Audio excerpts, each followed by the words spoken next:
Sometimes when we read the Bible and the scriptures, if your experience is like mine, you can read a particular portion of the Bible for many, many times, dozens of times, and then all of a sudden you read it again and it's like this, something just jumps out and you see something for the first time. I was reading Luke's Gospel a little while ago, and of the account of Jesus, and he's traveling with his cross on his back through the streets of Jerusalem, up the many steps on his way to the crucifixion, and something happens along the way. I don't know if it's he stumbles or if the cross is so heavy that he just crushes underneath it, or if he's just taking so much time. But there seems the Roman soldiers have had enough, and they say, "Hey buddy, you there, come take this cross." And the guy who comes to take the cross is a man by the name of Simon of Cyrene. And as Luke says, he's a passerby, or rather, he's come in from the country. And I thought, is he a passerby? Is he a bystander? What's going on? He just shows up there in the crowd, but nonetheless, Simon is there to carry Jesus' cross. And sometimes too, when we read the Bible, we look at and we see people, we think they're such great and powerful people, like King David, for instance. A little boy who picks up 5 stones and he takes down the giant Goliath. And if we continue to read on, we discover that it's not long after that David is found cowering in a cave for fear of his life. And it's only when others come alongside of him that David is able to live again. Isn't that so for all of us? Maybe you woke up yesterday and you just felt like you could slay giants. You could do anything. You were invincible. And today you feel somehow that you're cowering in fear in the dark, and you just can hardly even get out of bed. But such is the church. This is where the church comes along. You see, Christianity is not a solo project.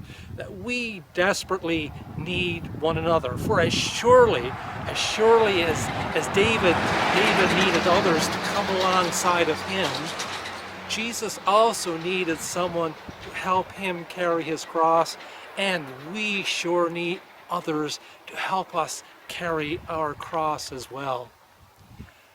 Years ago, I would sometimes come to visit this church, St. Stephen's United Church in New Melbourne.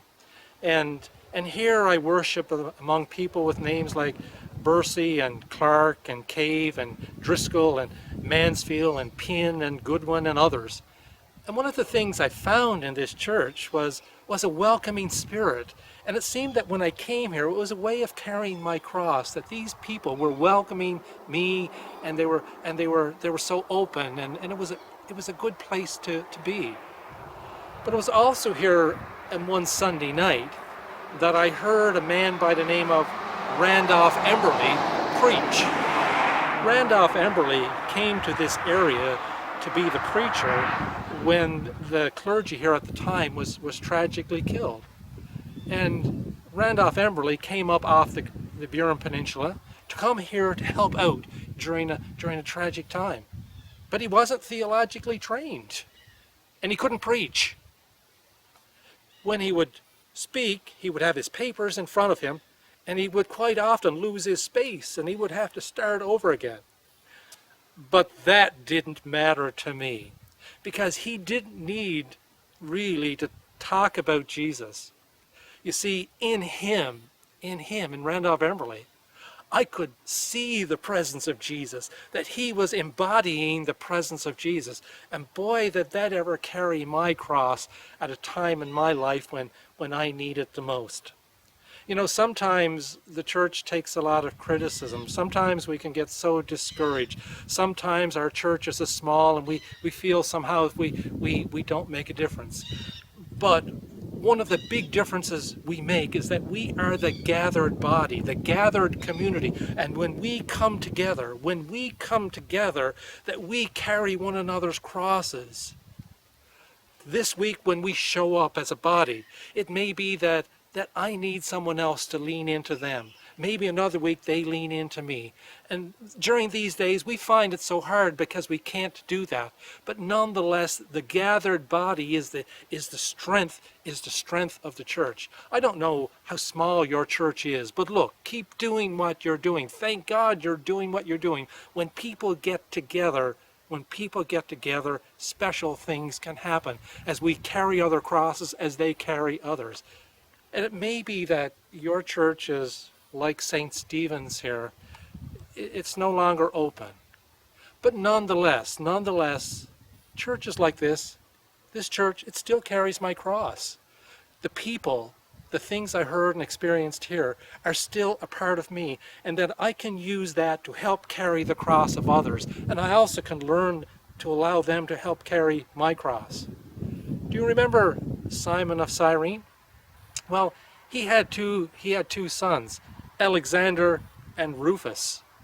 And as tradition tells us, that Alexander and Rufus, they joined with Mark and Peter, and they went on to Rome. And it was from Rome there that they carried the gospel through all the rest of the world. I'm here today in some small way because of the influence of Alexander and Rufus, who became followers of Jesus, probably because their dad was changed when he carried the cross of Jesus. It's humbling. It's humbling to carry the cross of another. It's humbling to allow others to carry our cross. May it be so with all of us. Bless you and have a great week.